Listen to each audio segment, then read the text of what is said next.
exacto, la compra adquiere la deuda. Pero es que en México no se puede, o sea, no puedes privatizarle. No puede. Porque por eso es un argumento que ellos digan, es que para eso, para que la despegue, porque yo digo mucha gente, es un plan normal, la gente mucho. No, pero, perdón, nada más para contestar. La deuda se va a terminar hasta que se liquide o hasta que Fidel hacía una reflexión y decía que se deben de eliminar porque es una deuda tramposa, ¿no? Se ha pagado 7 veces, es vergonzoso, es terrible eso, ¿no? Yo te digo algo, una parte de la deuda externa es el préstamo a empresas privadas, que es lo que está bien el gobierno de México. Eso se fija en un por ciento, porque el empresario va a pedir dinero y responde el gobierno de México, el empresario dice yo no puedo, aunque todo esté privado, el empresario del gobierno se responde. Gracias.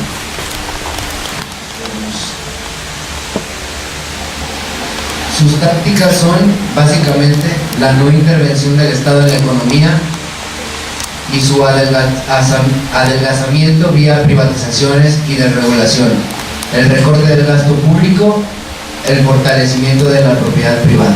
Bueno, es todo lo que estuvimos viendo a lo largo de esta charla.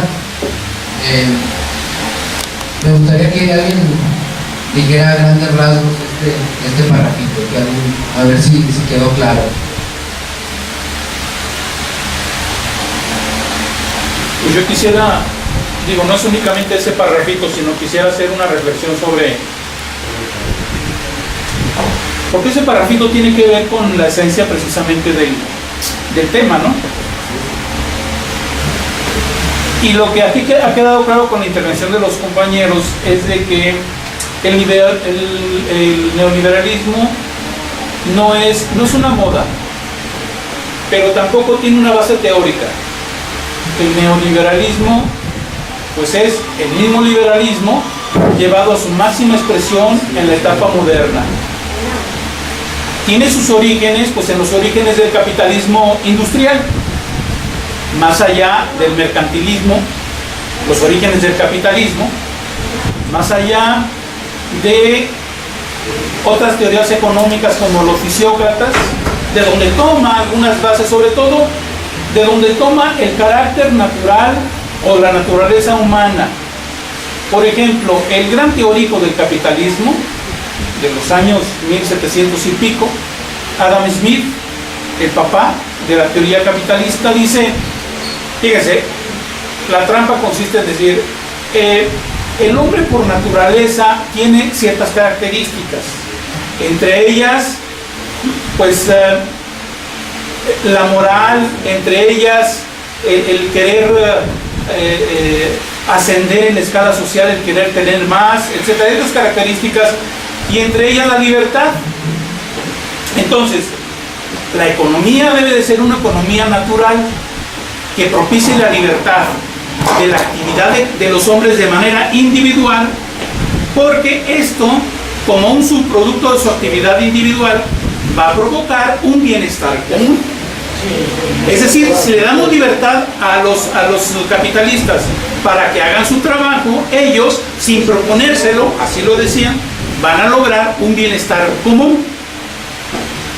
Esto nos lleva a lo que también los compañeros mencionaban, es decir, en cuestión del mercado, no necesita haber tanta intervención del Estado para regular el mercado, porque la oferta y la demanda pues van a fungir algo así como una mano invisible que de manera automática pues los va a regular y en consecuencia va a regular algunas otras variables como los precios, ¿no?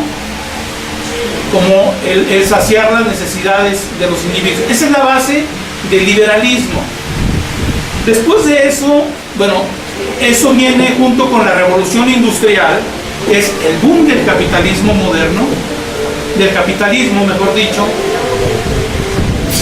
y que trae aparejado un enriquecimiento de las teorías también, con otro gran teórico que se llamó David Ricardo. Y esa es la base de todo el capitalismo hasta la actualidad. Ya después otro gran teórico, otros grandes teóricos, retoman esas teorías y las critican. Hablo de Karl Marx y Federico Engels, las ponen en su justa dimensión y dicen lo que hay atrás de todo esto es revelan la crudeza y del capitalismo. En toda su obra, no solamente en el Capital, sino en una obra mayor. Y estas ideas prevalecen incluso dentro de toda una época en donde teóricos llamados monetaristas le dan un valor muy importante al uso de la moneda, a la velocidad del movimiento de la moneda, al volumen de la moneda en el mercado, para proponer algunas teorías. Una de ellas es el hecho de decir, necesitamos crear un capitalismo más humano. Necesita haber, la historia nos ha demostrado que debe de haber una mayor intervención del Estado. Entonces el Estado pues debe de regular algunas cosas, incluyendo cuestiones económicas, pero sobre todo eso va encaminado a facilitarle a la clase capitalista, a la burguesía, que logrará hacer su riqueza. No tanto era para favorecer al pueblo, a la población. Entonces crece toda una teoría del Estado benefactor, en donde el gobierno, el Estado, pues va a ser el protector de la sociedad y el que va a regular las relaciones políticas y económicas y sociales. Entonces, a finales de los años 60, principios de los 70, dentro de las diversas escuelas de la economía que se dan, sobre todo en Inglaterra y en Estados Unidos, bueno, pues surge una escuela en la Universidad de Chicago, en donde se empieza a decir, más bien se empiezan a crear formas de articular en la etapa moderna, de perfilar un moderno capitalismo. Por moderno no significa de llevar pues, la tecnología a las masas, de ninguna manera. Significa de cómo vamos a establecer el sistema capitalista llevado a su extremo, al extremo que es el imperialismo en los próximos años. Ellos lo que querían no era únicamente el establecer el imperialismo como ya estaba establecido, y en muchos casos era neocolonialismo en muchas partes del mundo, y que llevó a otro pues, dirigente revolucionario, a Vladimir Ilich Ulyanov, que conocemos como Nicolás Lenin, a decir que el imperialismo es la etapa superior del capitalismo. Estos señores de la Escuela de Chicago dicen, vamos a establecer medidas económicas que den continuidad a lo que ya se había establecido por las grandes potencias después de la Segunda Guerra Mundial, o a finales de la Segunda Guerra Mundial, en donde ellos diseñaron el nuevo modelo capitalista mundial en unas conferencias que hubo en un pueblito ahí de Estados Unidos, creo que de Illinois o Massachusetts, que se llama Bretton Woods.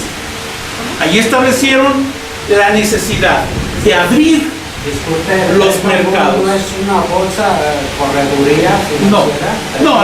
No, Bretton Woods es un centro vacacional, tiene hoteles, etcétera. Ahí se reunieron representantes de las diversas potencias, incluso las vencidas estuvieron ahí, potencias coloniales también, y ellos dividieron el mundo. Fíjense ustedes, establecieron para los próximos años el carácter que tendría el capitalismo, exigieron la apertura de los mercados, exigieron la caída de los regímenes proteccionistas en los diversos estados. Ellos estaban hablando de acabar con las fronteras, no las fronteras geográficas, las fronteras entre los estados, para que pudiera penetrar el gran capital. Y además establecieron como moneda de uso corriente en las transacciones internacionales al dólar, ¿no? Bueno, y esto ocurrió después de sus acuerdos, que tuvieron varios años de negociación y de implementación. La Escuela de Chicago lo que hace es llevar a buen término estos acuerdos a nivel mundial. Ya no se trataba de áreas que correspondían a los imperialismos de antaños, de grandes potencias, no. Ahora se trataba de un imperialismo basado en el capital, fundamentalmente en el capital financiero internacional y en las grandes corporaciones. Basado también en un gobierno invisible de carácter mundial. El neoliberalismo entonces es el instrumento de un gobierno mundial que ha estado imponiendo sus métodos, los métodos liberales, pero en una etapa de realidad moderna, sin una base teórica nueva, pero sí con una base de sustentación en los gobiernos locales y en la fuerza además, que fue inaugurado, es decir, esta nueva etapa fue inaugurada no por Margaret Thatcher ni Ronald Reagan, fue inaugurado a sangre y fuego, como aquí se mencionó, con el golpe de Estado en Chile, ¿sí? Con el derrocamiento de la Unidad Popular y el asesinato de Salvador Allende. Ahí se instalaron los hijos de Milton Friedman, que fue precisamente el teólogo, el ideólogo de la Escuela de Chicago, y empezaron esos señores con una mentalidad tecnocrática a hablar de números exclusivamente, es decir, no hablábamos de personas, no hablábamos del bienestar de la gente, de la distribución de la riqueza, no, hablaban de números para apropiarse de la riqueza, para que unos cuantos, según ellos, según cuál era la justificación, que unos cuantos tuvieran la capacidad de provocar el crecimiento económico en los diversos países, porque si había crecimiento económico, pues los pueblos se iban a beneficiar salpicándose de ese crecimiento económico. Entonces, había que hacer supermillonarios para que los trabajadores del pueblo pues nos salpicáramos, y entonces digamos, qué padre, se creó capital. Pero el capital no lo han creado los supermillonarios. Carlos Marx dijo, la base del sistema capitalista es la mercancía, ¿sí? Y la mercancía lleva incorporada valor, y el valor únicamente lo crea la fuerza de trabajo humana. Es decir, el producto de nuestro trabajo, a través de este sistema, bueno, con mayor salvajismo, con mayor, digamos, crueldad, se ha concentrado en unas pocas manos a nivel mundial. Otra cosa que en Bretton Woods, les decía yo, se definió, fueron dos cosas más: la creación de los organismos que iban a financiar el futuro desarrollo del capitalismo. Se creó el Banco Mundial y el Fondo Monetario Internacional, ¿sí? Y es a través de esos organismos en donde se imponen a los gobiernos nacionales, digo entre comillas nacionales porque pues, no hay fronteras, ¿no? Para estos individuos, se les imponen las condiciones para darles financiamiento. Y esto les facilita pues el que lleguen las empresas transnacionales, se apropien de las economías y sangren a los pueblos a través de los mecanismos económicos que se tienen pues a nivel global. Otra cosa que se definió desde Bretton Woods fue la división internacional del trabajo. ¿Qué regiones del mundo hacían qué? ¿Sí? ¿Quiénes eran productores de materia prima?